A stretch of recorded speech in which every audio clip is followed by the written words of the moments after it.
sekolah pelayanan.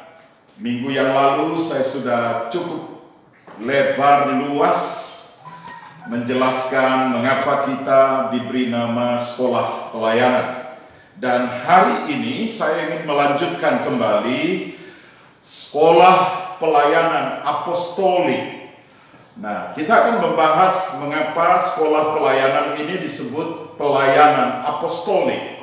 Apostolik sebenarnya juga sinonim dengan kata apostel atau apostolos. Kata apostel dalam bahasa Yunani adalah apostolos, berarti utusan, delegasi, atau duta yang diutus dengan perintah, amanat khusus. Kata apostel atau rasul adalah kata serapan dari bahasa Arab yang bermakna utusan. Dalam bahasa Ibrani menggunakan kata saliyah, artinya utusan atau duta dari kata salah yang berarti mengutus. Apostolos juga secara umum dipakai bangsa Yunani dan Romawi sebagai nama jabatan dari para utusan khusus, atau disebut juga dengan special envoy, yang dikirimkan ke berbagai daerah untuk memperluas wilayah kerajaan. Jadi jelas bagi kita hari ini bahwa kata apostolik, apostel, dan apostolos adalah sinonim, sama di dalam pengertiannya, yaitu sepasukan atau sekelompok orang yang menjadi pasukan khusus yang diutus oleh raja untuk memperluas wilayah kerajaan yang mengutusnya. Jadi kaitannya terhadap nama sekolah kita, sekolah pelayanan apostolik, itu berarti bahwa saudara-saudara sekalian peserta sekolah pelayanan apostolik ini semata-mata tidak sekedar belajar untuk memperoleh pengetahuan tentang pelayanan apostolik ini, tetapi supaya saudara dan saya, kita semuanya menyadari bahwa sebagai apostolos kita harus berfungsi, berperan sebagai apostolos, orang-orang pribadi-pribadi yang diutus dari kerajaan Allah. Jelas tadi jelas tugas utama dari apostolos adalah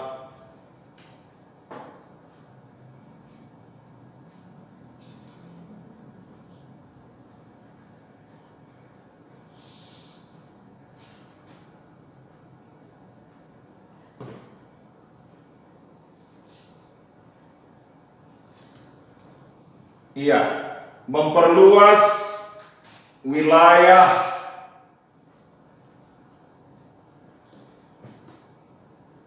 bisa dilanjutkan materinya, ya, maksud saya ya.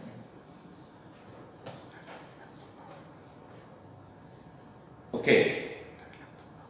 Jadi sekali lagi, apostolos penugasan utamanya adalah memperluas wilayah kerajaan yang raja yang mengutusnya. Nah, saudara yang dikasih Tuhan, sebagai utusan-utusan dari kerajaan Allah, maka peran dan penugasan yang saudara terima adalah juga sama dengan para apostolos-apostolos di sejarah atau di kisah-kisah para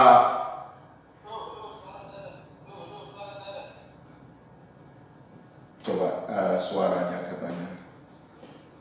Apa suaranya? Suaranya nggak ada. Ya, sebentar diperbaiki.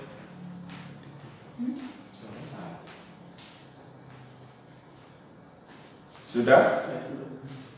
Coba dikasih kode kalau sudah suaranya.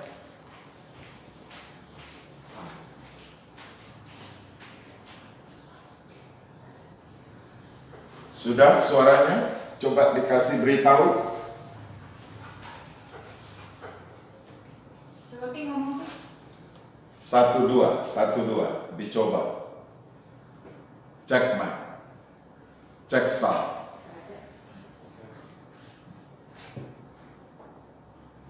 Ya.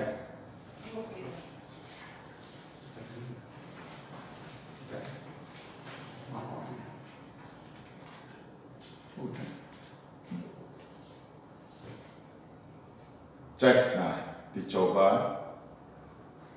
Bagaimana peserta SPAK sudah bisa mendengar suara saya? Sudah ada, Pi. Ada suaranya. Coba lihat di mic Papi.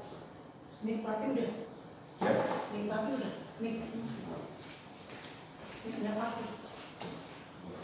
Atau baterainya ini habis? Oh iya, baterainya habis seperti kemarin juga gitu hari Minggu kan.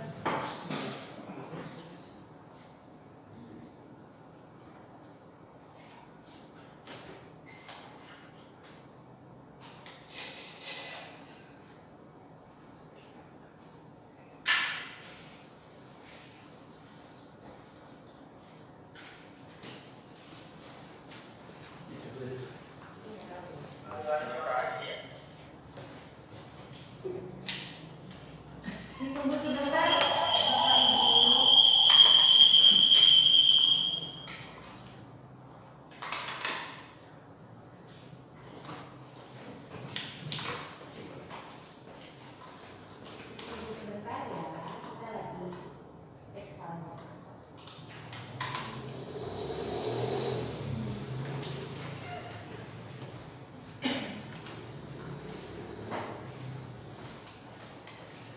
Tes, coba Papi. Tes. Cek mic. Belum, Pi. Cek mic. Udah selesai. Dicoba. Belum. 1 2 1 2. Belum. Ini tarik. 1 2. Dicoba. Cek mic.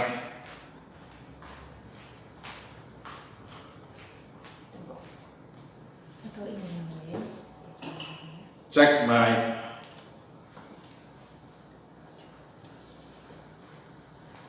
Coba pakai headset. Coba Pak.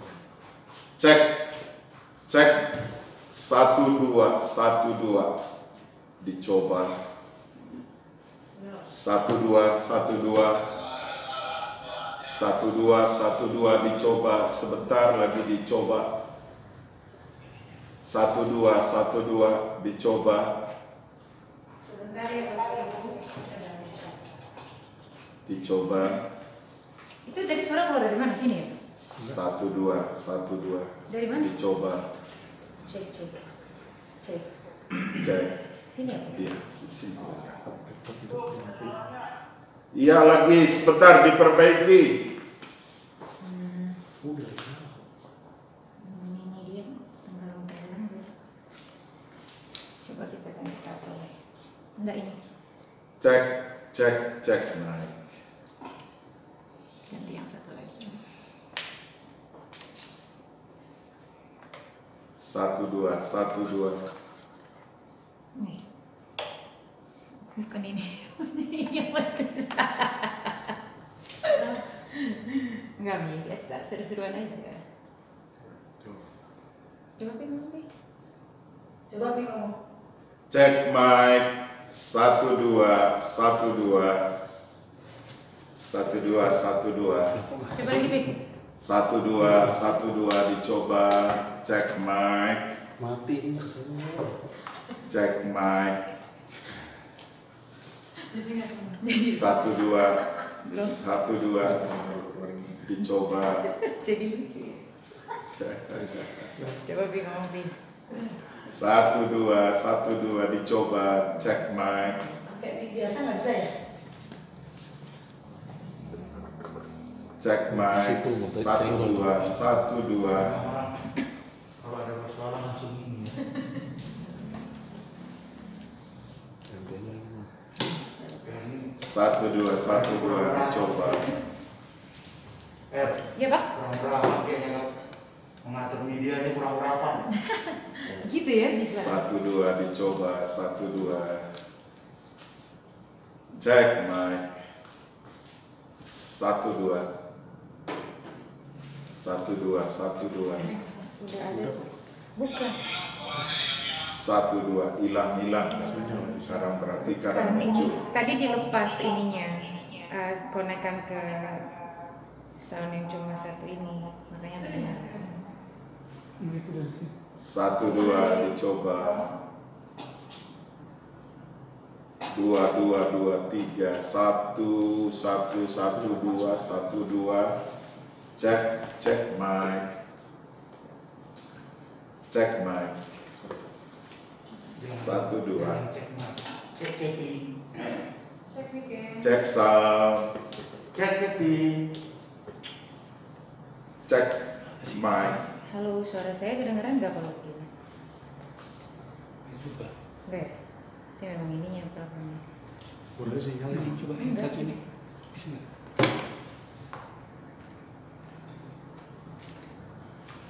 Halo 1 2. Cek. Cek, cek, cek, cek. Di situ Papi ngomong coba. 1 2 1 2 dicoba. Balik aja lah. Turun. Dicoba. Masuk ya. Cek. Tuh. 1 2. Kemarin.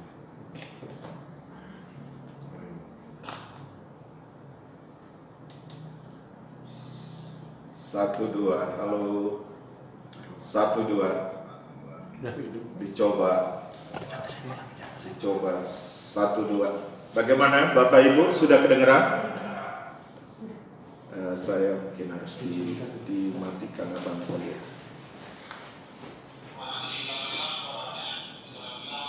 Oh masih hilang.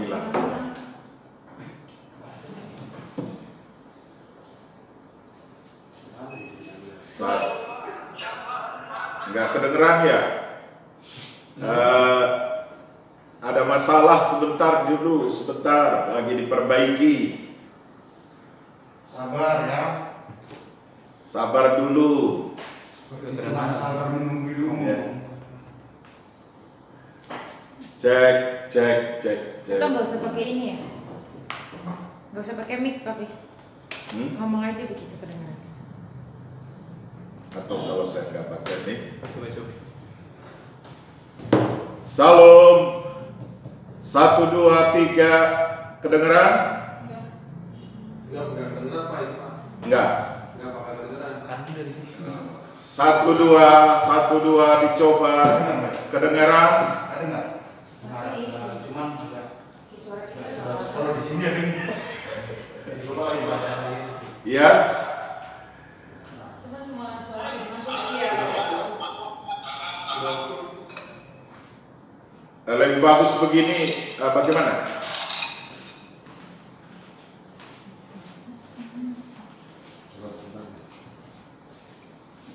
Sebentar.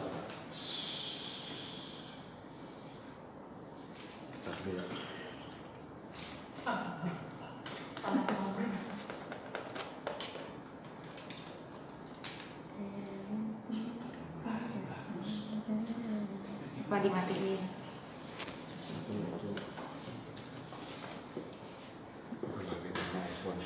Enggak ngaruh. Suara masuk dari suara siapa ya? Yang handphonenya nyala.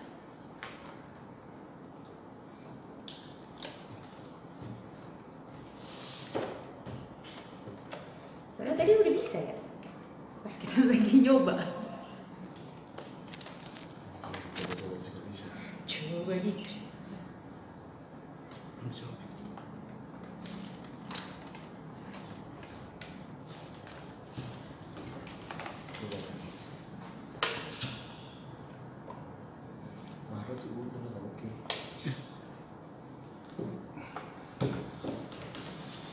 Saya pakai mic.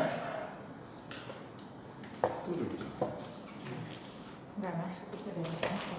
Coba. Satu.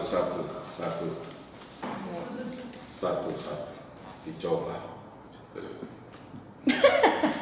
Coba Pak. Kali itu mute deh Kak, udah mute. 1, 2.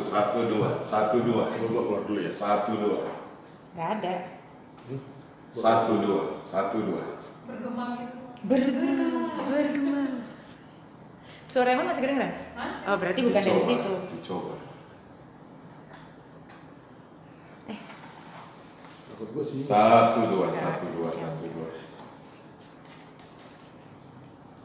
Cek mic, cek.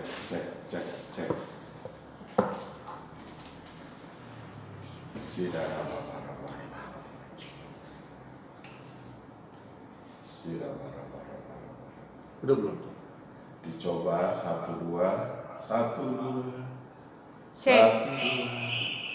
Halo, cek mic. Tapi matiin deh. Ini terlalu deket, kita terlalu deket nih. Di mute dulu bro. Yang papi punya di mute. Udah. Belum. Belum Di itu layar belum. masih ada. Masih muncul.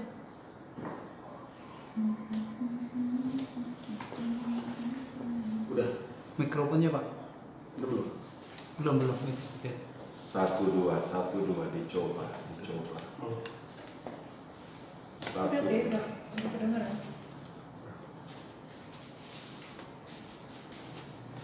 1, 2. Coba. Ini nggak masuk ya? Masuk. Coba ya, ini belum. 1, 2. Semua suara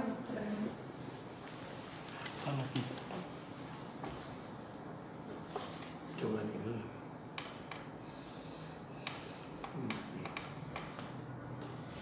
Aduh, boleh. Ini enggak ya? Enggak ini kabelnya itu ya? Enggak. Oh iya. Gak ada bunyi tepuk tangan juga ya? Iya, tapi belum masuk.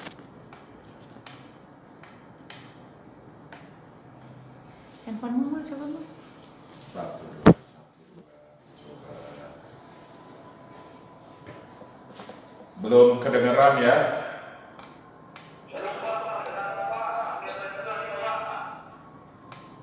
Itu videonya soalnya di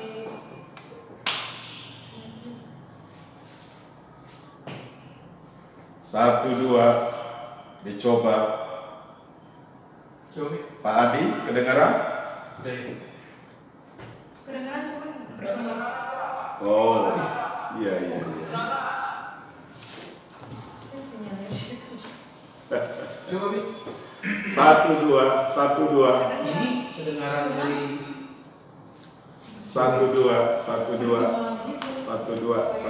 Dicoba. Praise God. Haleluya. coba Kak ngomong kuat. Dicoba. Harus pakai yang ngomong. Coba, Bi. Enggak maksudnya Kakak ngomong. 1, 2. Shalom. Shalom.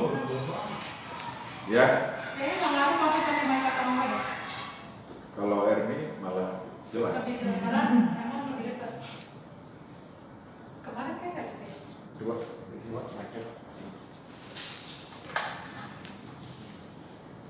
Mic-nya. Baterainya lebih kurang.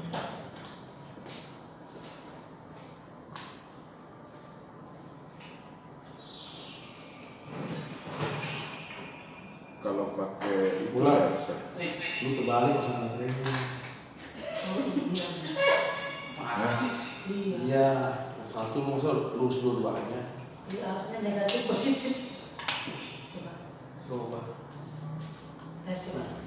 C, satu. Ya. Dua-duanya mau muncul. Coba Pak. Cek 1 2 1 2 dicoba. Ada Pak. Kan? Sulaiman ada? Iya. Ada semua. 1 2 1 2 dicoba. Berarti belum masuk. Bisa? Kedengaran? Pak Bro, Hmm? kan tadi udah sempat bisa Pak. Kapan? Yang tadi. Enggak, yang ganti baterai belum. Coba lagi Pak. 1 2 1 2 1 2 dicoba tes. Yang kedengeran tuh siapa aja ya? Tes 1 2 1 2 dicoba. Yang benar. Saksi Murati. Randy Sobi. Salam. Dicoba 1 2 1 2 dicoba. Ada yang lain ya? Habis kita gitu. Mau ngambil sini mau? Salam. Nah, di jabatan ini ya.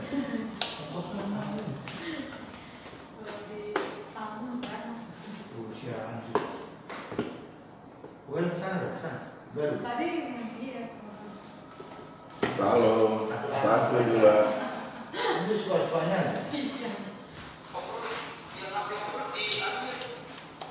Handphonenya Bro kata dia aneh. Diambil dong supaya suara speaker itu. Coba. Udah kok. 1 2 Udah. dicoba. Coba Kak masukin gitu Kak. Yang Robi Fikri Jaya. Oke. Sudah. Coba. 1 2 1 2 dicoba. Udah. Bagaimana Pak Adi, sudah kedengaran? Suara papi aja. Cek. Cek mic, cek, Udah. cek. Ermi coba sini ya. Ini materinya nggak kelihatan. Ini berapa?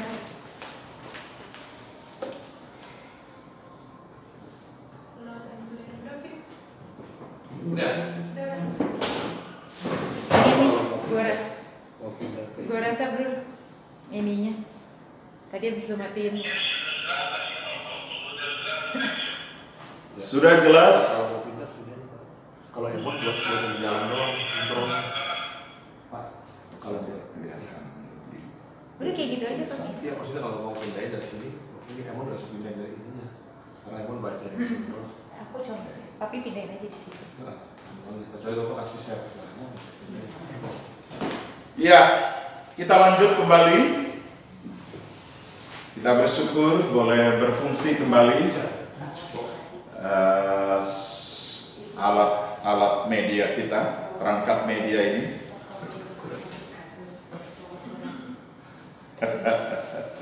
Terima kasih. Tadi belum doa sih.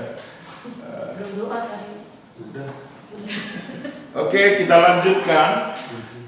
Tadi saya sudah menjelaskan bahwa apostolik adalah sinonim dengan kata apostol, sinonim dengan kata apostolos. Apostolos umum dipakai bangsa Yunani dan Romawi sebagai jabatan dari para utusan khusus, special envoy, yang dikirimkan ke berbagai daerah untuk memperluas wilayah kerajaan. Nah, jadi tugas utama dari seorang apostolos, karena saudara semua dan kita semua adalah para apostolos, maka peran dan penugasan bagi kita semua adalah memperluas wilayah kerajaan Allah di bumi ini, supaya bumi ini menjadi seperti kerajaan Allah, menjadi seperti surga. Jadi kata sederhananya saya mengatakannya dengan apostolos, tugas utama dan peran utamanya adalah menghadirkan surga ke bumi ini supaya bumi ini menjadi seperti surga. Firman Tuhan berkata di dalam Matius 6 ayat 9 sampai 10, Karena itu berdoalah demikian. Bapa kami yang di surga, dikuduskanlah namamu, datanglah kerajaanmu, jadilah kehendakmu di bumi seperti di surga.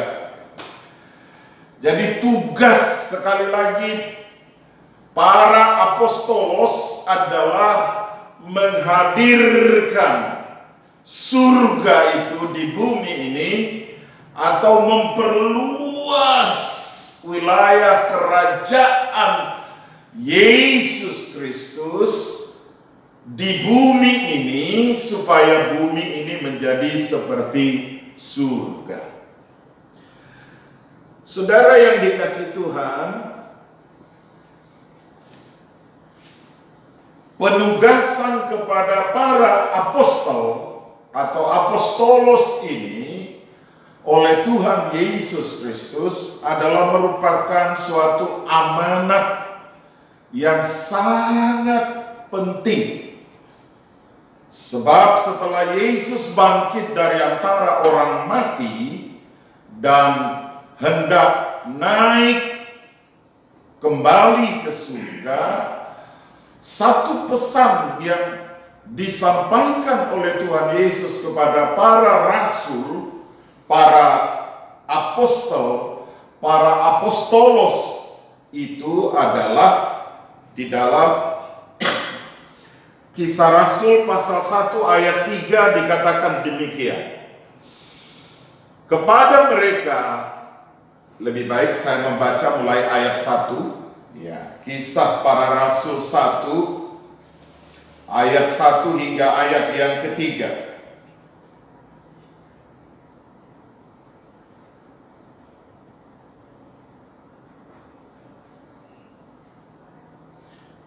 Kisah Para Rasul 1 ayat 1 sampai 3. Hai Theophilus, dalam bukuku yang pertama aku menulis tentang segala sesuatu yang dikerjakan dan diajarkan Yesus, sampai pada hari ia terangkat. Sebelum itu ia telah memberi perintahnya oleh Roh Kudus kepada rasul-rasul yang dipilihnya, kepada para apostol yang dipilihnya. Ayat 3, kepada mereka ia menunjukkan dirinya setelah penderitaannya selesai, dan dengan banyak tanda ia membuktikan bahwa ia hidup. Sebab selama 40 hari ia berulang-ulang menampakkan diri dan berbicara kepada mereka tentang kerajaan Allah. Saya yakin saudara-saudara sekalian, ketika seorang yang penting hendak meninggal dunia, lalu pasti kita semua berharap sebelum beliau itu meninggal, pasti berharap mendengar pesan terakhirnya. Nah, demikianlah saudara yang dikasihi Tuhan Yesus, dengan Yesus setelah dia bangkit dari antara orang mati dan hendak meninggalkan murid-muridnya dan para rasul, para apostolos ini, dia menyampaikan satu pesan saja. Bahkan pesan itu disampaikan selama 40 hari secara berulang-ulang, dan menyampaikan satu pesan saja, yaitu tentang kerajaan Allah. Bukankah itu berarti bahwa pesan itu sangat penting? Saudara yang dikasihi Tuhan, saya percaya kita semua bisa memahami betapa pentingnya pesan yang disampaikan oleh Tuhan Yesus ini selama 40 hari secara berulang-ulang disampaikan, dan pesannya satu saja, tentang kerajaan Allah. Nah, jadi Bapak Ibu Saudara yang dikasihi Tuhan, sekali lagi tugas utama dari para apostolos, tugas utama dari para pelayan sekolah pelayan apostolik adalah satu: menghadirkan atau memperluas wilayah kerajaan Allah yang mengutus saudara sekalian. Nah, berita atau pesan Yesus juga di dalam Matius pasal 4 ayat 17 pada awal pelayanan Tuhan Yesus, dia mengawali pelayanannya dengan satu statement, yaitu di ayat 17 dari Matius 4 dikatakan demikian, sejak waktu itulah Yesus memberitakan, bertobatlah sebab kerajaan surga sudah dekat. Saudara yang dikasihi Tuhan, Matius memang memakai kata kerajaan surga yang memang karena orang-orang yang dituju oleh kitab Matius adalah kepada orang-orang Yahudi yang sangat tabu mengucapkan Allah, Yehova, sehingga mereka menggantinya dengan kerajaan surga. Jadi kata kerajaan surga dan kerajaan Allah pada dasarnya itu sama saja. Di dalam kitab Injil sinoptik Matius, Markus, Lukas, kata kerajaan Allah dan kerajaan surga itu dituliskan, disebutkan sampai 102 ayat. Kalau kita membandingkan dengan kata Injil keselamatan, hanya satu kali disebutkan secara eksplisit, secara jelas, terang, Injil keselamatan di Efesus pasal 3 hanya ditulis satu kali Injil keselamatan. Padahal Injil kerajaan Allah atau Injil kerajaan surga di kitab Injil sinoptik saja, dalam Injil sinoptik itu Matius, Markus, Lukas saja disebutkan Injil kerajaan Allah itu sampai 102 ayat. Itu masih baru di kitab Injil, belum di Kisah Rasul dan kitab-kitab yang lain.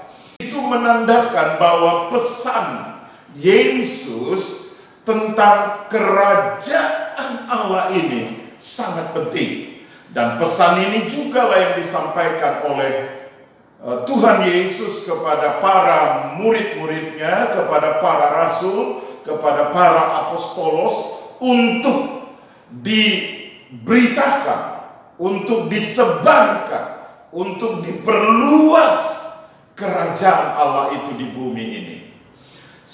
Saudara, ada banyak juga pertanyaan, apakah kerajaan Allah itu sudah datang di dunia ini? Bagaimana dengan saudara? Bagaimana menurut saudara? Apakah kerajaan Allah sudah datang di dunia ini? Saudara, ada berbagai pendapat, ada berbagai pandangan. Ada sebagian mengatakan bahwa kerajaan Allah atau kerajaan surga itu baru nanti kita alami setelah kita mati dan kita nanti dibangkitkan, masuk ke Yerusalem yang baru. Di sanalah kita mengalami dan menikmati kerajaan surga atau kerajaan Allah itu. Nah, saudara yang dikasihi Tuhan, tetapi saya mau mengatakan pada kita semua bahwa Yesus di dalam Matius 4 ayat 17 dalam awal pelayanannya sudah memberitakan dengan jelas bahwa kerajaan Allah itu sudah datang. Di dalam bahasa Inggris King James Version dikatakan, from that time when Jesus began to preach, repent, for the kingdom of heaven is at hand. Jadi dalam versi King James dikatakan bahwa kerajaan Allah itu sudah di tangan, at hand, arrival, sudah tiba. Jadi kerajaan Allah itu adalah suatu pengalaman masa kini, pengalaman kekinian sekarang ini, dan sekaligus juga pengalaman future, pengalaman yang masa yang akan datang.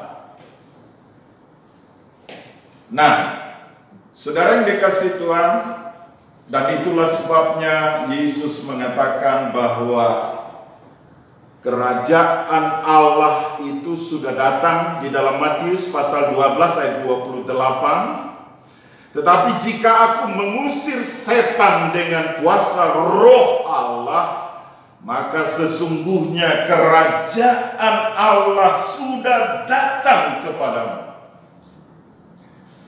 Saya mau bertanya, apakah Yesus sudah mengusir setan? Setan sudah diusir belum? Sudah. Yesus sudah mengusir setan 2000 tahun yang lalu. Di dalam pelayanannya Yesus sudah mengikat dan mengusir setan. Dan sejak itu sebenarnya kerajaan Allah sudah diproklamirkan, sudah datang ke bumi ini. Nah, hanya pengalaman kerajaan Allah di dalam wujudnya yang sempurna baru kita alami nanti, pengalaman nanti. Tetapi sekali lagi kerajaan Allah itu sudah dimulai dan sudah ada, sudah datang di tengah-tengah kita sekarang ini. Hanya kita masih mengalami kerajaan Allah itu di dalam wujud yang belum sempurna. Karena apa? Karena kuasa dosa, kuasa iblis masih bekerja di seluruh dunia ini, hari-hari ini.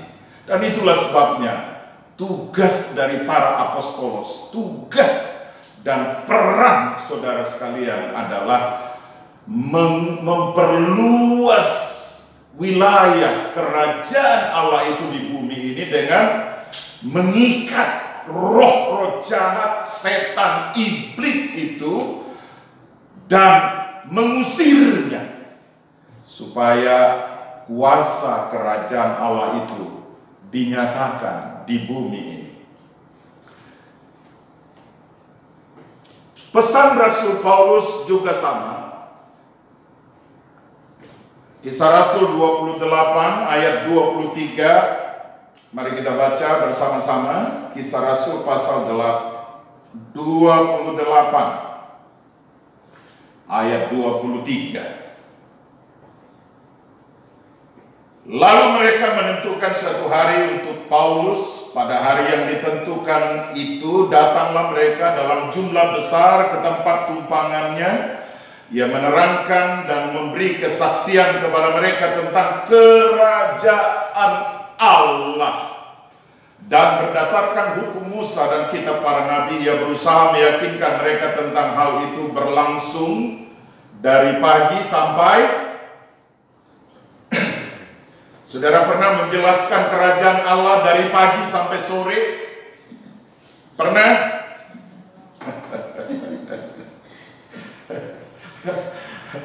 Mengapa menurut saudara kira-kira Paulus ini harus menjelaskan tentang pesan satu-satunya adalah kerajaan Allah itu dari pagi sampai sore? Itu artinya apa, saudara? Itu artinya pesan itu sangat penting. Dan itu sebabnya membutuhkan waktu dari pagi sampai sore harus menjelaskannya. Nah, saudara yang dikasihi Tuhan Yesus, pada akhir dari pesan Rasul Paulus itu juga isinya adalah, kontennya adalah tentang kerajaan Allah. Saya mengajak kita membaca Kisah Rasul pasal 28 ayat 30.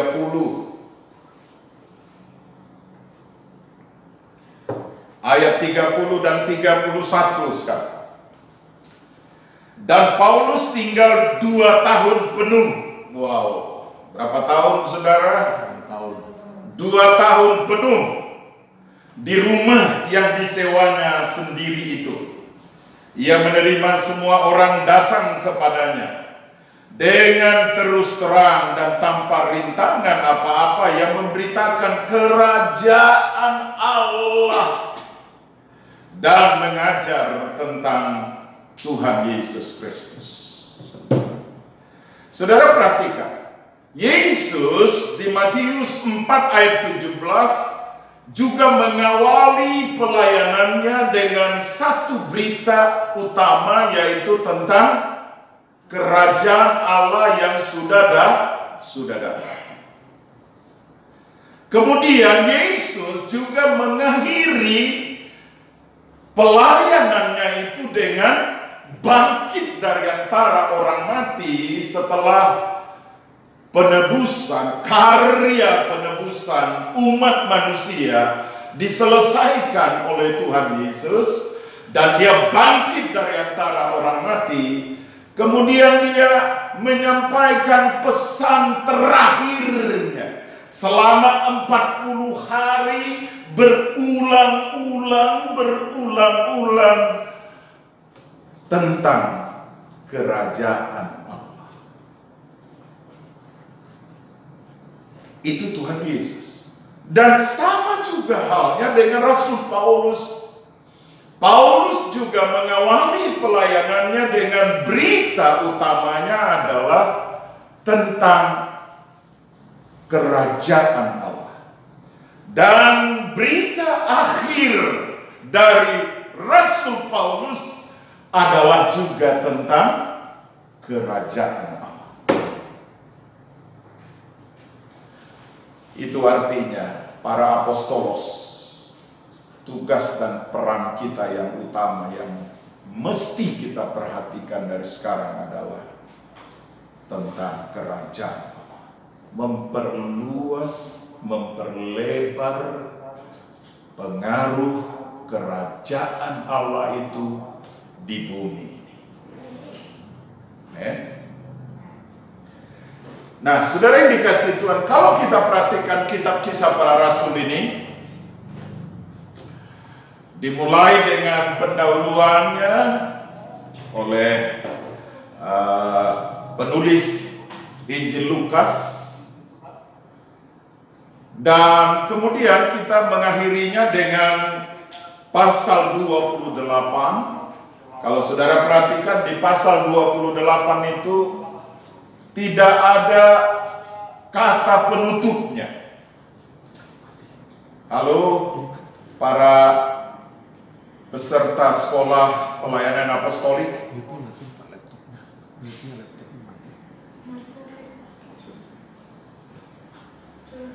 Para pelayan apostolik.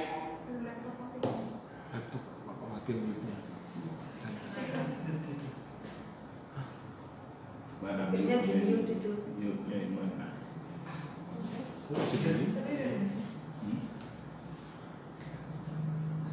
Sudah mati. Oke. Halo. Kadang-kadang karena itu kelihatan di mute. Enggak udah. Ya. Saya ulang.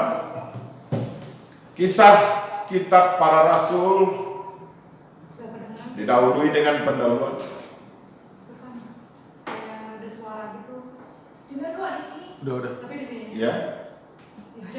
Udah Pak. Tadi agak berbayang dari laptopnya. Ada suara papi gitu. Oke. Kisah Para Rasul dimulai dengan pendahuluan, tetapi kalau kita perhatikan di pasal 28 tidak ada kata penutupnya. Kalau kita perhatikan kitab Roma, Korintus, Galatia, Efesus, Filipi, Kolose, dan sampai kepada kitab Wahyu selalu diakhiri dengan kata penutup.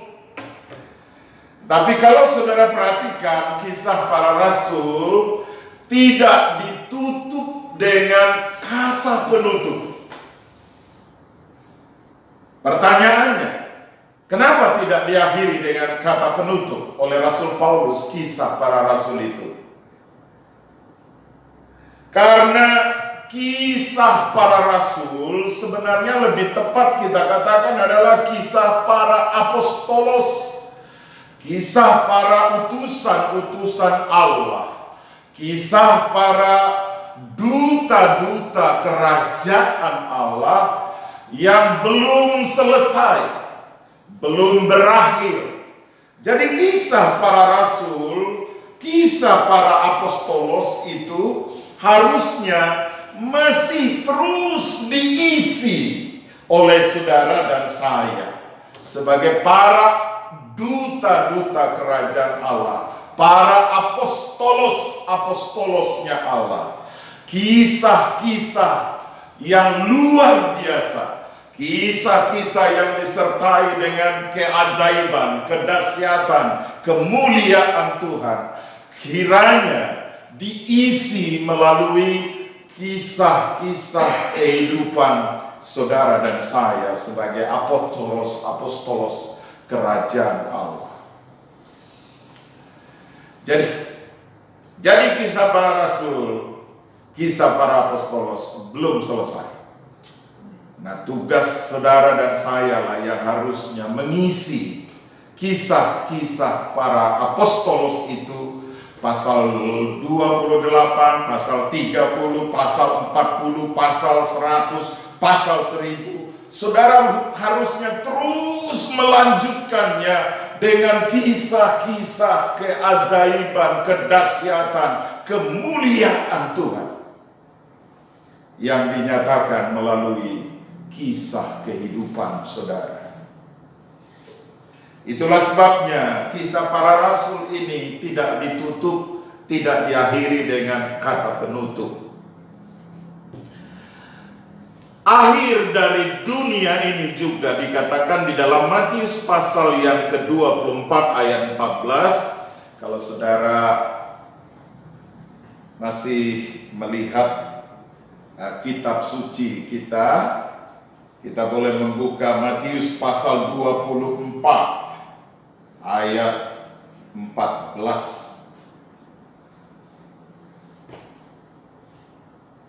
Saudara, apapun berita tentang akhir zaman, bagaimanapun luar biasanya pengajaran-pengajaran tentang akhir zaman yang sudah kita dengar, tetapi satu hal saja inti dari akhir zaman itu. Dikatakan di dalam ayat 14 ini dari Matius 24 ayat 14, dan Injil kerajaan ini akan diberitakan di seluruh dunia menjadi kesaksian bagi semua bangsa, sesudah itu barulah tiba kesudahan. Jadi the end of the world akan diakhiri dengan pesan, berita tentang Injil kerajaan Allah. Jadi Injil, kabar baik tentang kerajaan Allah harus disebarkan, harus diperluas lebih dahulu, barulah tiba kesudahan zaman.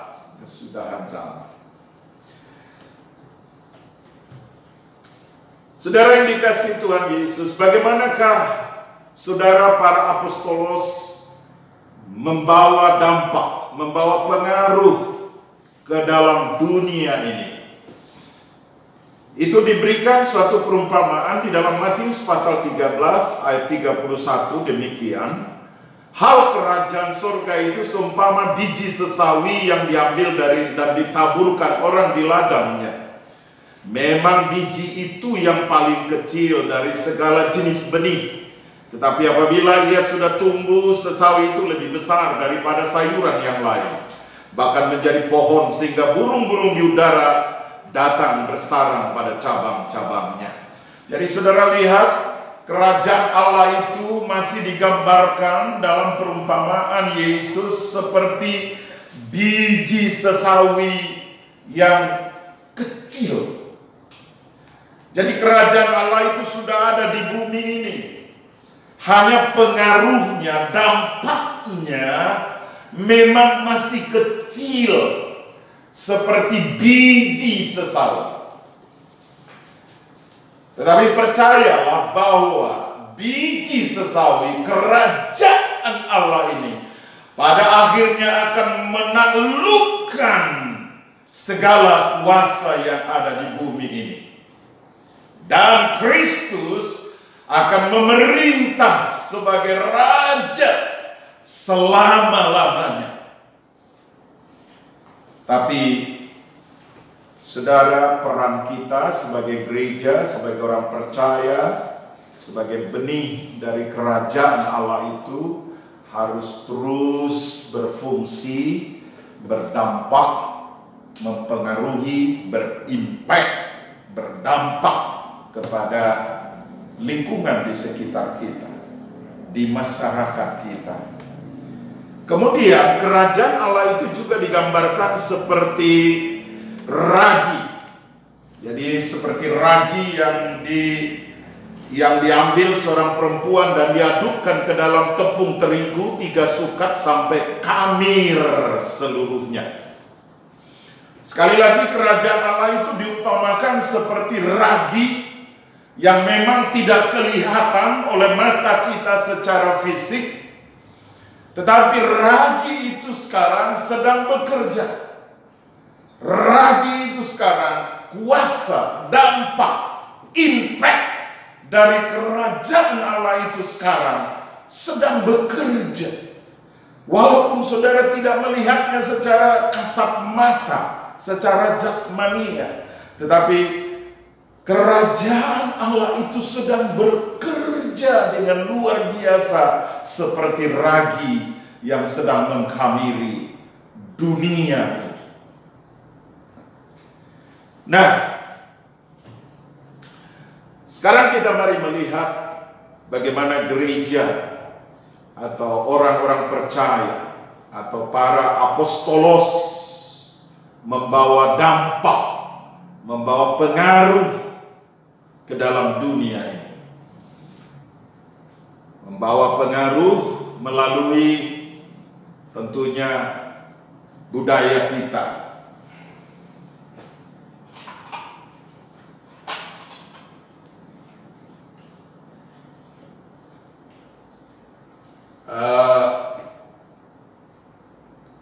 Jika kita mau membawa dampak pengaruh kepada dunia ini,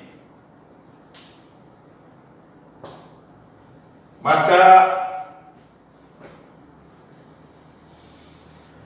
tempat di mana kita paling baik membawa dampak kepada dunia adalah melalui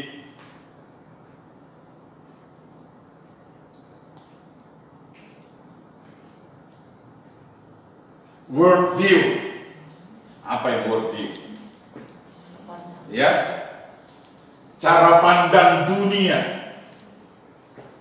worldview-nya. Jadi dari sini kita mulai mempengaruhi, berdampak. Worldview juga biasa disebut dengan istilah manajemen modern sekarang dengan paradigma.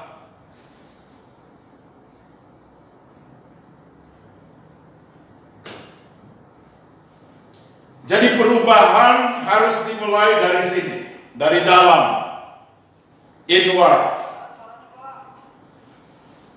Hilang lagi suara.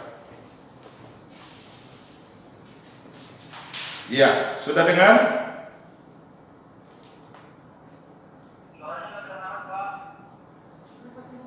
Sekarang bagaimana?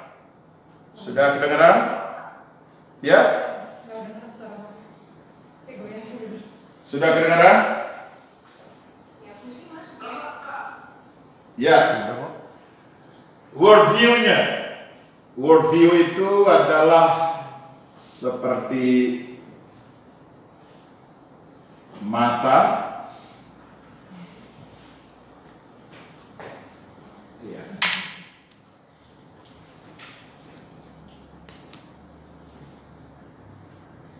Perubahan atau dampak akan terjadi ketika kita mengubah dahulu worldview dunia ini, ya, cara pandangnya. Karena cara pandang dunia itulah yang akan menghasilkan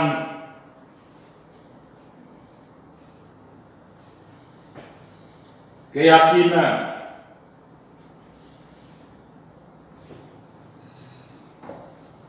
atau belief.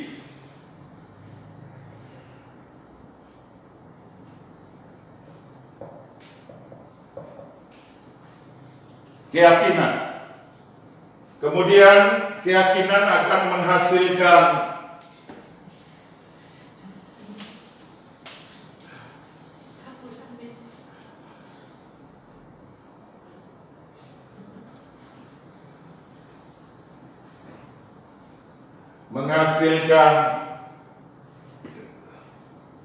perilaku,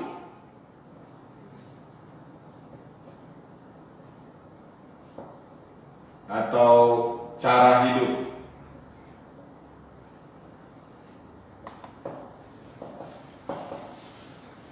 Kemudian cara hidup akan menghasilkan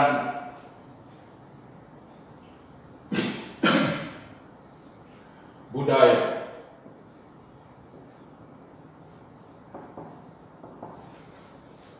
Nah, jadi kalau kita mau membawa dampak, yang harus kita rubah pertama adalah di sini.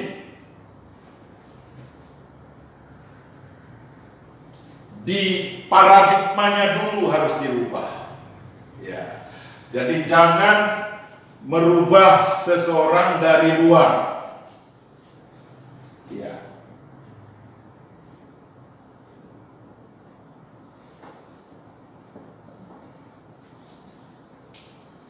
Jangan merubah dari luar.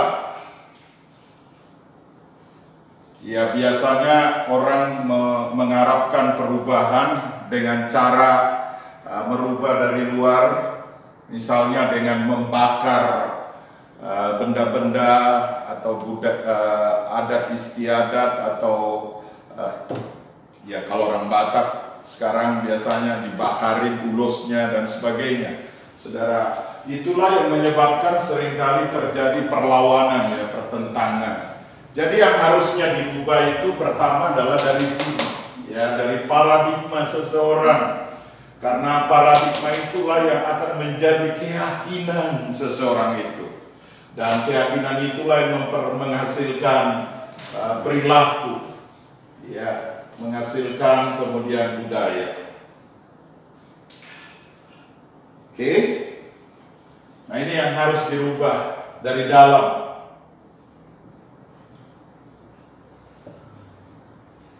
Inside out.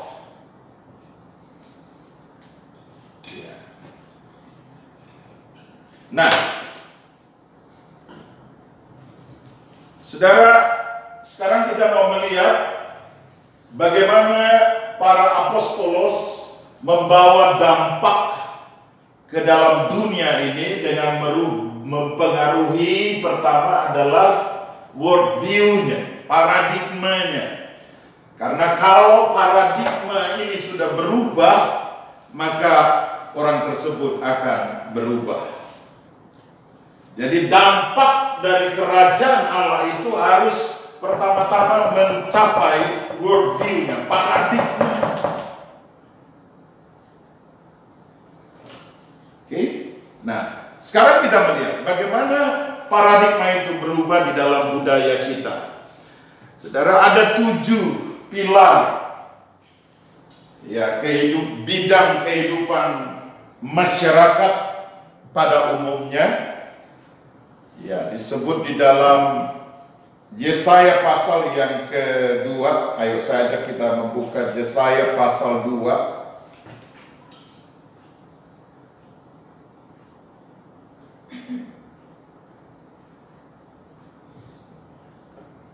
Ayat 2. Ayo sama-sama membacanya di ruangan ini juga. Bersama 2-3 ya.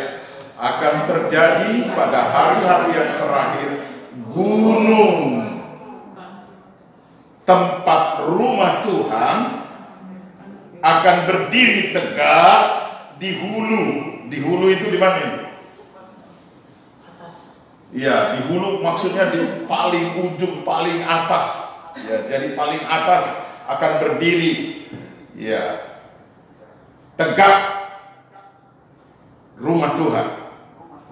Dan menjulang tinggi di atas bukit-bukit, segala bangsa-bangsa akan berduyun-duyun ke sana.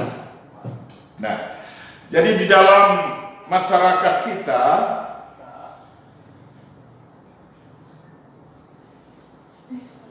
kenapa dirubah? Kita menemukan ada 7 gunung. Ya.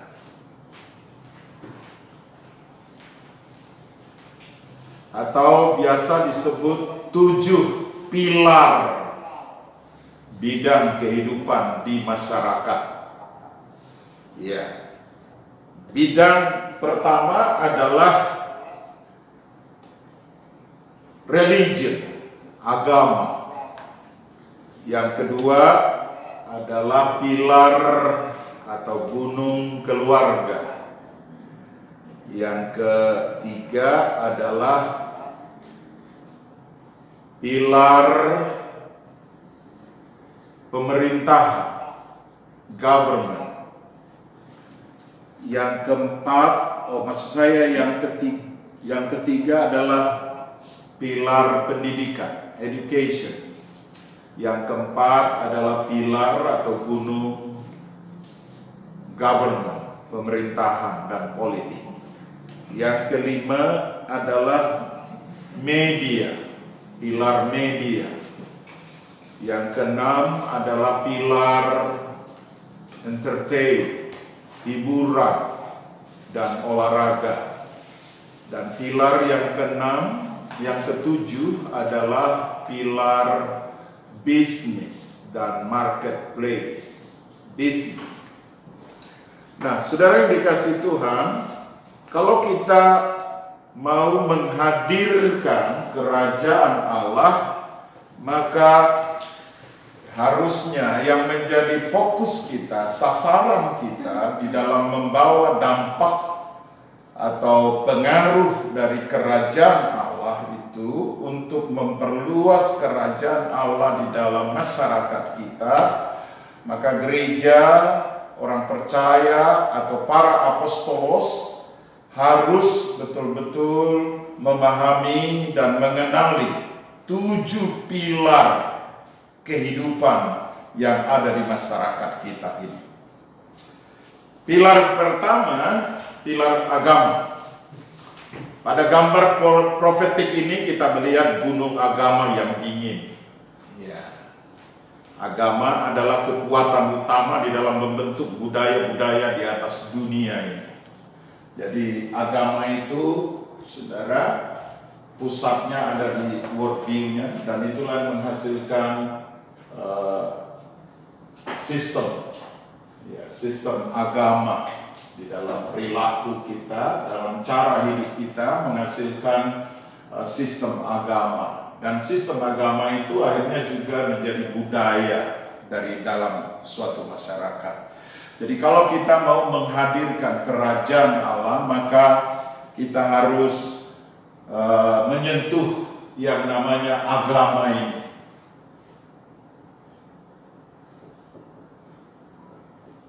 Ya, ada banyak agama di dunia ini, ya, yang sudah membentuk cara berpikir, berkeyakinan, ya, sistem kepercayaan yang ada di masyarakat ini. Ya, jadi saudara, itu tidak mudah, ya, bagaimana kita mempengaruhi atau membawa dampak kerajaan Allah, nilai-nilai kerajaan Allah, budaya kerajaan Allah ke dalam agama ini, sistem agama, sistem kepercayaan agama ini. Karena mereka sudah begitu kuat memiliki, berpegang kepada sistem kepercayaan mereka itu. Nah, oleh karena itu, saudara, tidak ada jalan lain, memang harus ada yang disebut dengan truth encounter.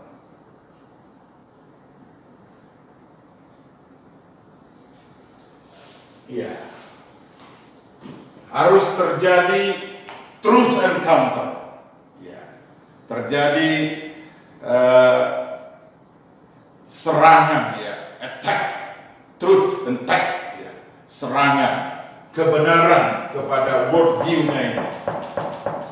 Ya, di dalam Yohanes pasal 8 ayat 32, mari kita baca, saudara.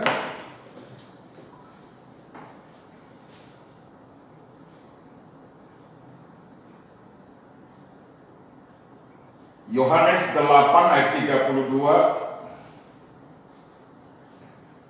Dan kamu akan mengetahui kebenaran, dan kebenaran itu akan memerdekakan kamu. You will know the truth, and the truth will set you free. Jadi bagaimana membebaskan agama, memerdekakan agama ini dari sistem kepercayaan yang salah ini adalah harus ada truth encounter. Ya, mengalami terobosan, ya, kebenaran, truth encounter, kebenaran.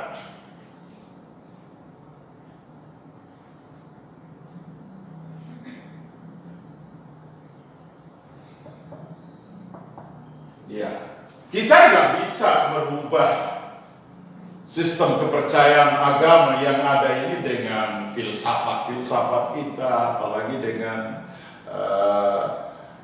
bujukan-bujukan atau ajakan-ajakan kita untuk dia mengubah sistem kepercayaannya. Itu sama halnya merupakan satu kebodohan. Dan apalagi kalau kita mau merubah sistem kepercayaan agama itu dari luar ini, dari luar. Nah, itu yang menyebabkan selalu akan ada pertentangan. Yang kita rubah itu adalah dari luar dirinya, dan itu akan menyebabkan selalu banyak konflik. Nah, yang harus dirubah adalah worldview-nya, sistem kepercayaannya ini. Ya. Dan mereka harus memiliki pengalaman, perjumpaan, ya, perjumpaan.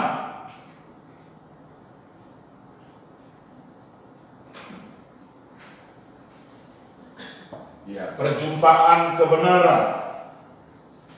Dan setelah mereka juga mengalami di samping truth encounter, mereka juga harus mengalami power.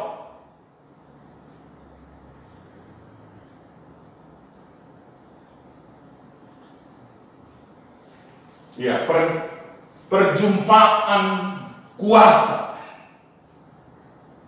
power,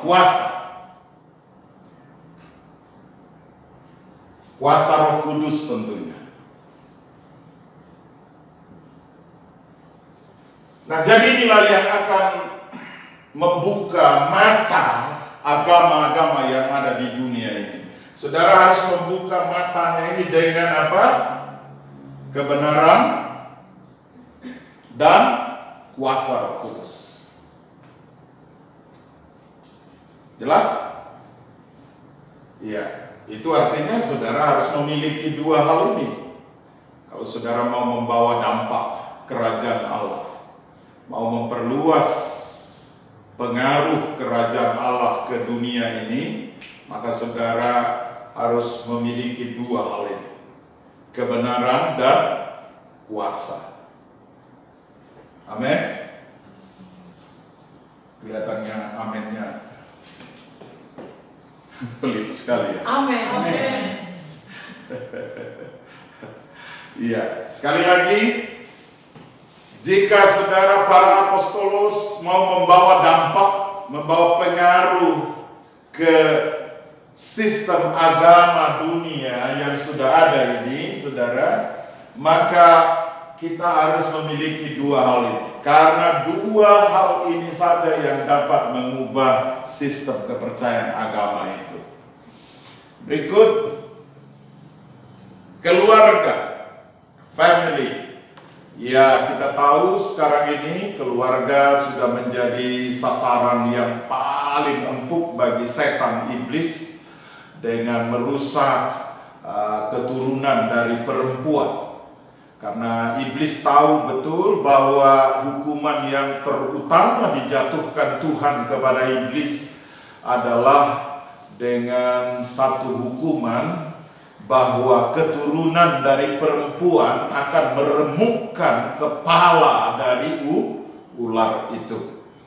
Nah, saudara, jadi iblis tahu persis bahwa strategi yang paling canggih, paling top untuk merusak dunia ini adalah melalui keluarga. Jadi keluarga diserang oleh iblis dengan sistem kepercayaan LGBT, ya, dengan sistem kepercayaan yang salah, dengan poligami dan sebagainya, yang merusak keluarga-keluarga, yang dengan dirusak melalui sistem kepercayaan, melalui seks bebas dan sebagainya.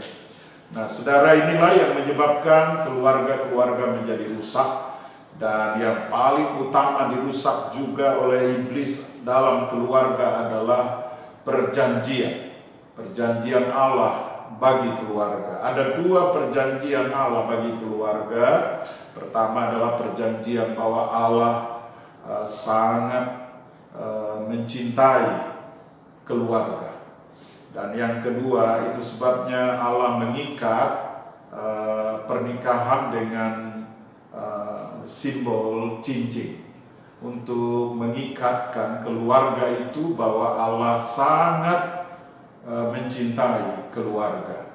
Nah, saudara, tapi keluarga saat ini sudah menjadi sasaran yang paling dituju oleh setan iblis. Dan oleh karena itu, Bapak Ibu Saudara, kalau kita mau membawa pengaruh kerajaan Allah, yang terutama harus menjadi sasaran kita adalah bagaimana kita membangun keluarga ini dengan baik. Nah, kemudian education, pendidikan. Saudara, paradigma sistem pendidikan kita hari-hari ini sudah banyak menyimpang dari ajaran firman Tuhan, dan harusnya ini juga menjadi perhatian kita. Pada gunung pendidikan, hikmat dan pengetahuan adalah kunci. Tetapi bukan sekedar pengetahuan, penerangan, peperangan atas budaya membentuk pendidikan adalah hikmat manusia melawan hikmat Allah. Pada gambar profetik ini, buku yang terletak di sebelah kanan bawah tertanam dalam fondasi gunung ini melambangkan firman Tuhan. Jadi harusnya sistem pendidikan kita juga harus dilandasi, menjadi fondasi dari pendidikan kita harusnya didasarkan kepada firman Tuhan. Tapi hari-hari ini firman Tuhan sudah dikeluarkan dari sistem pendidikan kita. Itu sebabnya sistem pendidikan kita mengalami banyak kerusakan hari-hari ini. Kemudian pemerintahan. Pada dasar gunung pemerintahan terletak 10 perintah Tuhan. Ketika 3 hal ini sejalan, konstitusi, kebenaran, dan keadilan, serta 10 perintah Tuhan, maka pemerintah akan berfungsi dan semestinya. Tetapi banyak pemerintahan mengalami peperangan oleh keinginan menghilangkan 10 perintah ini dari dasar negara. Kemudian media. Nah, ini media ini sekarang paling luar biasa mempengaruhi masyarakat. Jadi kalau kita mau merubah masyarakat, memang kita harus juga menguasai media ini. Apollyon,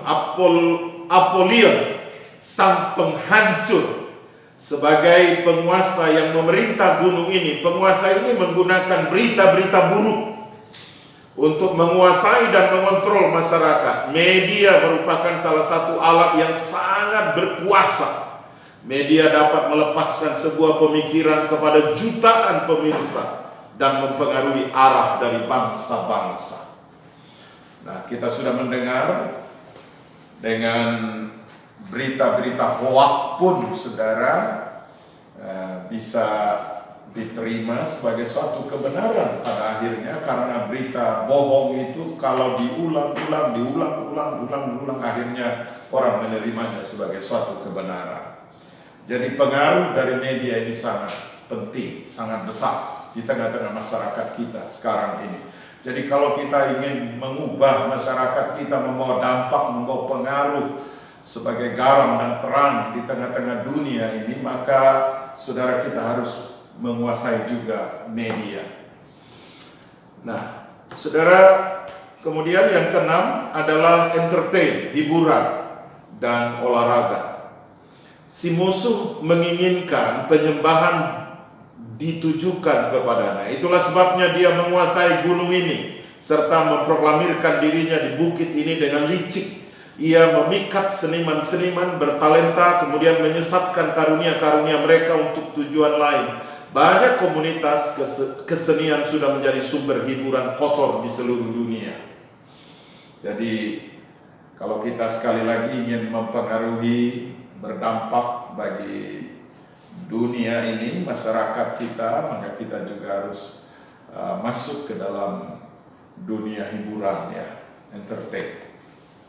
Ya, walaupun orang gereja seringkali menganggap itu kotor, ya, tapi kalau kita ingin membawa dampak kepada dunia ini, kita juga harus masuk ke dunia entertain, ya, hiburan. Karena itulah alat yang paling mudah sekarang ini mempengaruhi cara berpikir atau paradigma dari dunia ini. Nah, kemudian yang terakhir, bisnis.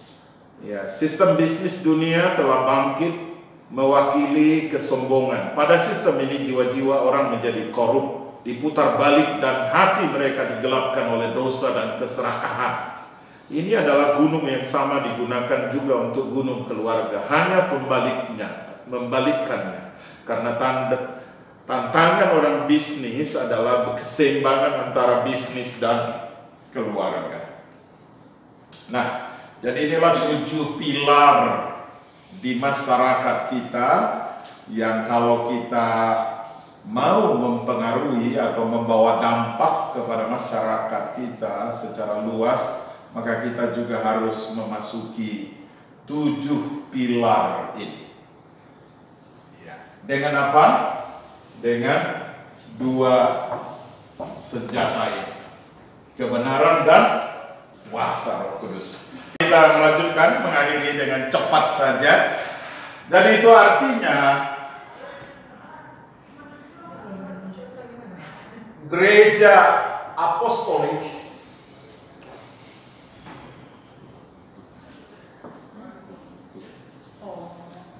tidak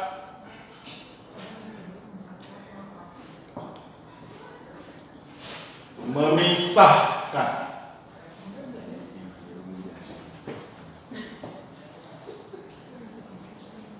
gereja apostolik atau sekolah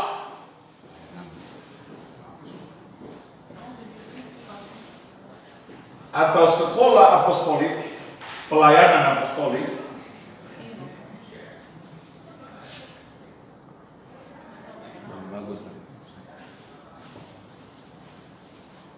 tidak memisahkan antara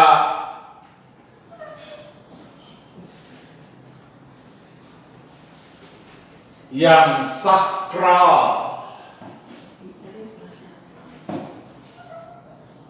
dengan yang sekuler. Ya.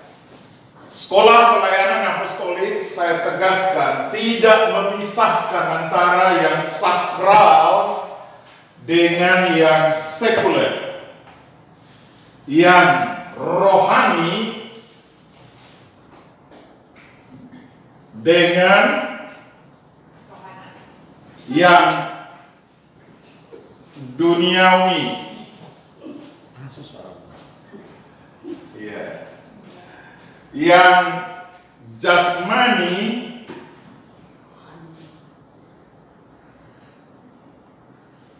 dengan yang batinia.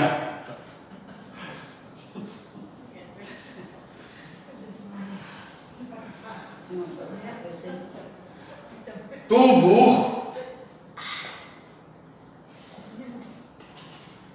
Roh dulu Pak, roh dengan ya, roh dengan tubuh. roh dengan tubuh.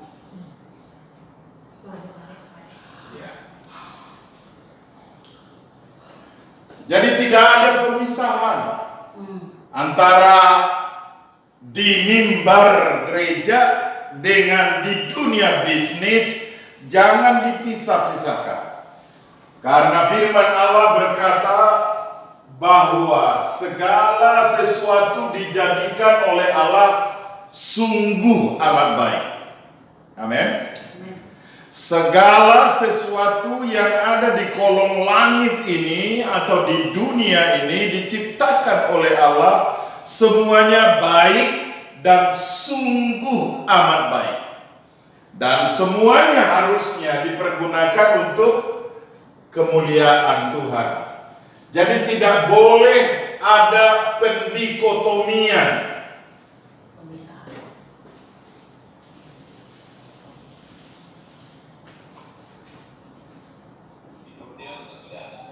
Pendikotomian.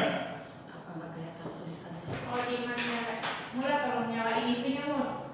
Videonya handphone, Mur.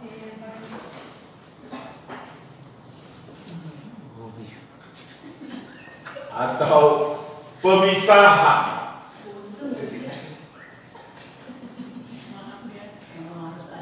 Maaf ya. Pemisahan. Tidak boleh ada pemisahan. Ya, karena di dalam firman Tuhan Kolose 3 ayat 23 berkata, apapun juga yang kamu lakukan, lakukanlah dengan segenap hatimu, seperti untuk Tuhan, bukan untuk manusia. Jadi artinya, baik saudara berdiri di mimbar atau di gereja, dengan saudara melakukan tugas dan fungsi saudara di masyarakat, di kantor saudara, di perusahaan saudara, di bisnis saudara, di sekolah saudara, di kampus saudara, semuanya kudus, semuanya mulia, semuanya sakral. Lakukan semuanya untuk kemuliaan Allah. Untuk kemuliaan Tuhan. Jadi tidak ada pendikotomian, pemisahan antara yang sakral dengan yang sekuler. Tidak ada yang sakral sekuler, semuanya sakral. Yang sekuler adalah dirimu, yang kotor adalah dirimu, yang dosa adalah dirimu. Tapi segala sesuatu yang ada di dunia ini diciptakan Allah, semuanya kudus, semuanya sakral. Jadi lakukanlah segala sesuatu untuk kemuliaan Allah. Saudara berdiri di mimbar, saudara bekerja di perusahaan, di kantor, di sekolah, di kampus, atau dimanapun saudara berada, lakukanlah semua segala sesuatu untuk kemuliaan Allah. Oke. Kita lanjut dengan cepat. Misi sekolah pelayanan apostolik.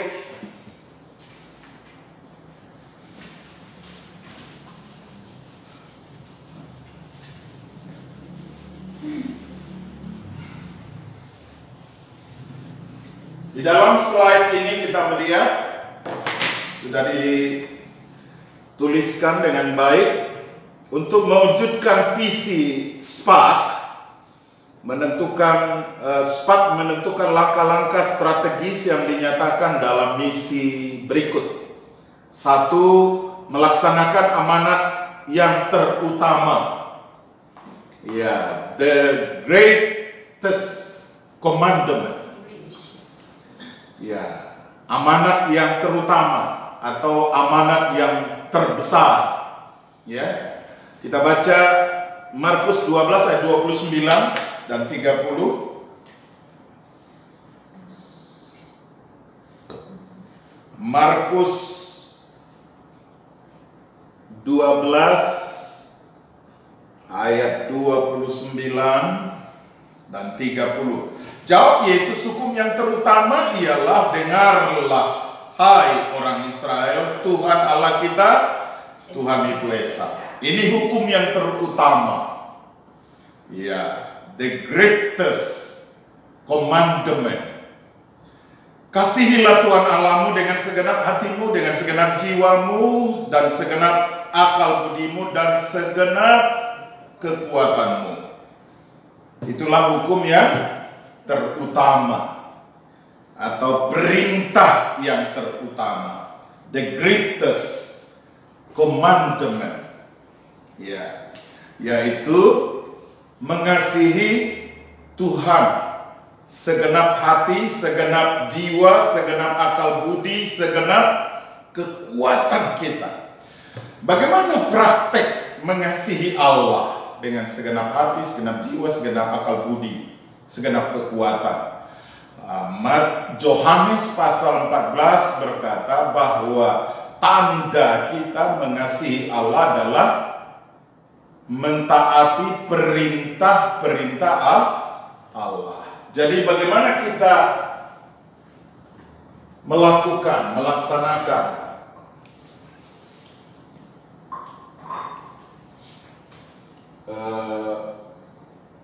perintah yang terutama?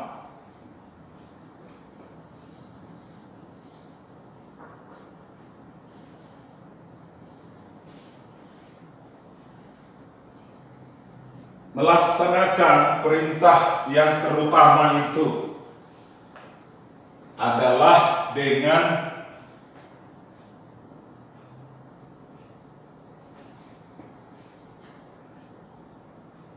melakukan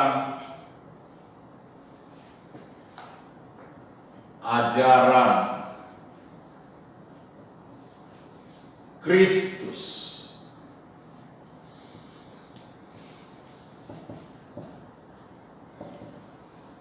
Ajaran Kristus atau kebenaran Kristus.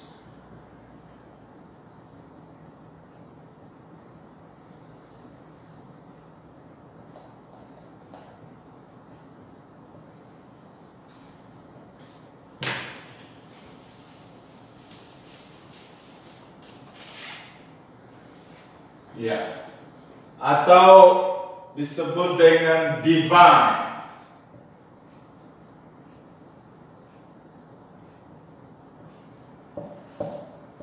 Truth,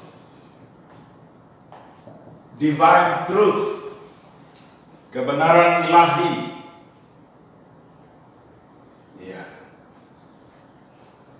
Sebagaimana saya katakan tadi, orang harus mengalami yang disebut dengan kebenaran, mengalami perjumpaan kebenaran, truth.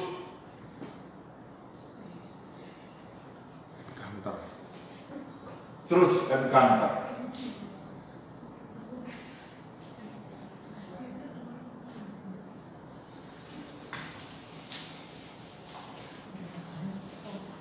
Ya. Jadi dengan melakukan ajaran Kristus atau kebenaran Kristus, disebut dengan bahasa Inggris divine truth atau truth encounter, perjumpaan ilahi. Jadi mengasihi Allah adalah dengan mengalami truth encounter, divine truth, mengalami kebenaran, mengalami firman Tuhan, ajaran Kristus. Iya. Kemudian melakukan yang kedua apa, saudara? Melaksanakan amanat apostolik. Kisah 1 ayat 3, Kisah 28. Amanat apostolik.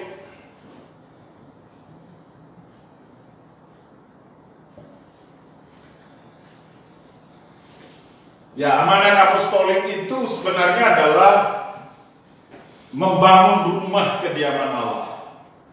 Atau di dalam 1 Korintus 3 ayat 10. Ayo kita baca yuk, 1 Korintus 3 ayat 10. Ini amanat apostolik.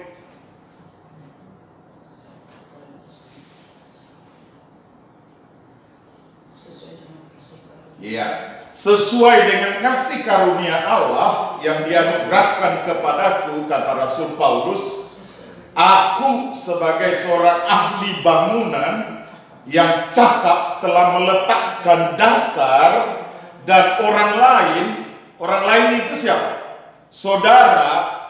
Jadi saudara, orang lain membangun terus di atasnya.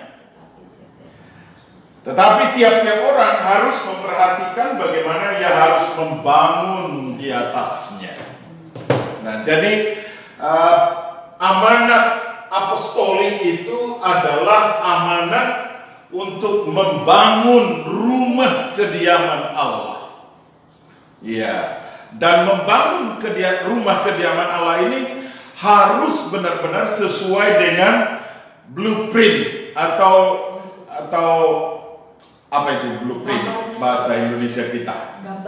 Gambaran rumah kediaman Allah itu harus tepat seperti yang dikatakan oleh Rasul Paulus. Orang membangun terus di atasnya, tetapi orang harus hati-hati untuk membangunnya seperti yang dikonsep atau yang digambarkan oleh Rasul Paulus tersebut. Sebenarnya kalau kita mempelajari lebih lanjut, nanti kita akan lihat apa yang dimaksud dengan rumah kediaman Allah itu.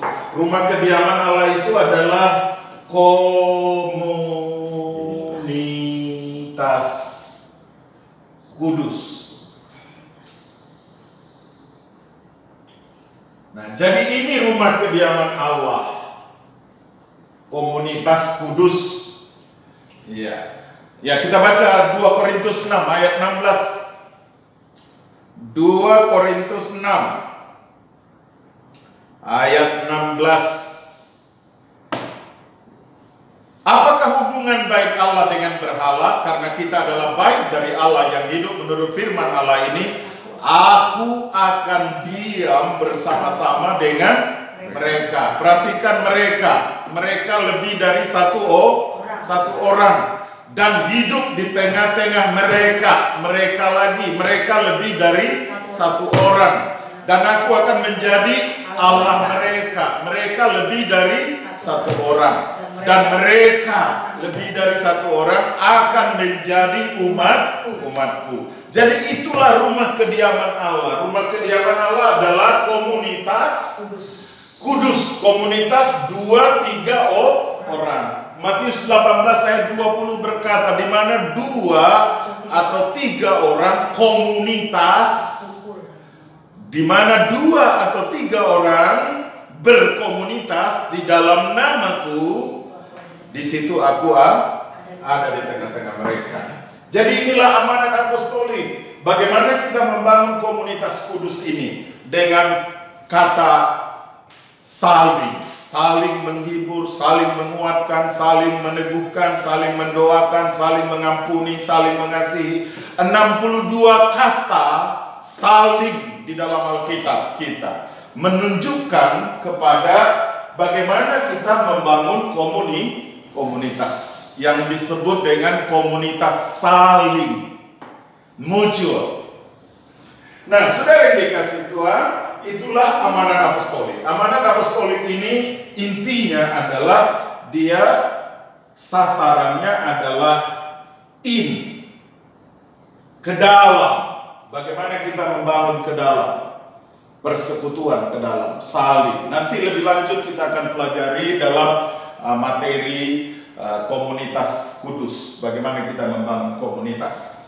Dan ini sasarannya adalah kepada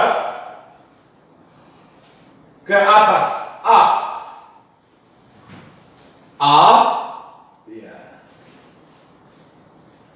in, dan yang ketiga adalah melaksanakan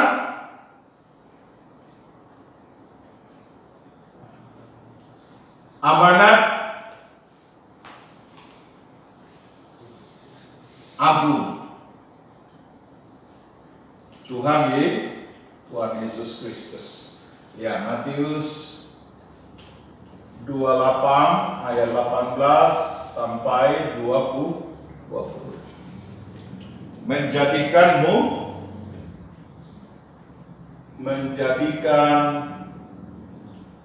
semua bangsa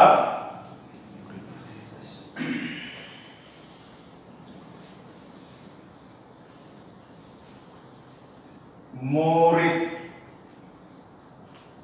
Kristus. Nah, itulah amanat agung. Menjadikan semua bangsa murid. Dan ini target sasarannya adalah out. Katakan out. Keluar.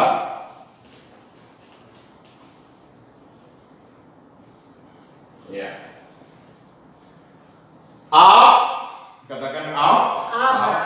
In. Saling. Kemudian out. Nah, itulah misi sekolah pelayanan apostolik. Ya, membangun kita di dalam kebenaran yang kita sebut dengan DNA.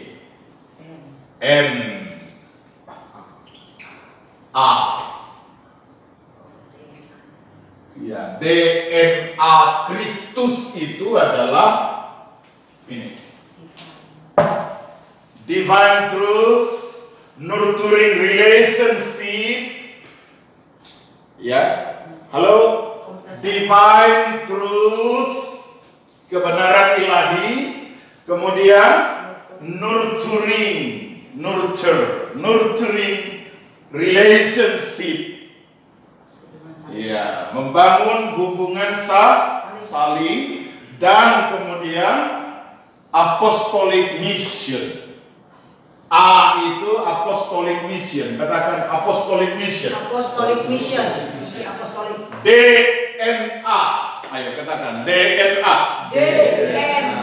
Divine truth. Nurturing relationship. Apostolic mission. Ya.